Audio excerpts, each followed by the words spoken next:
Good afternoon mga idol. Siya nga pala. Baka bukas o makalawa te-testingin natin tong nabili kong Bulik Dorm. Dorm na nabili ko sa maliit lang na farm.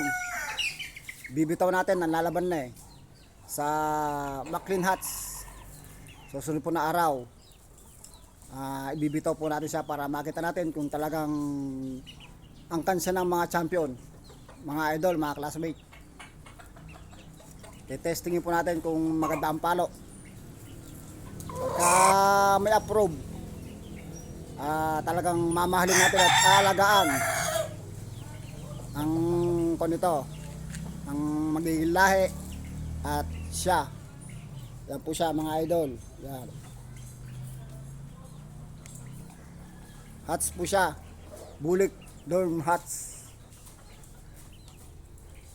Yan po siya. Kukunin po natin siya. Alagaan natin ng maganda at punong-puno ng pagmamahal. Pagka maganda ang palo, pag may kikig at taas pa lang meron na siyang pamatay na cutting. Yun ang hinahanap ko, babat taas. Yun. Yun mga idol, kaya doon natin malalaman kung talagang ito angkan ng mga champion. Itong nabili ko.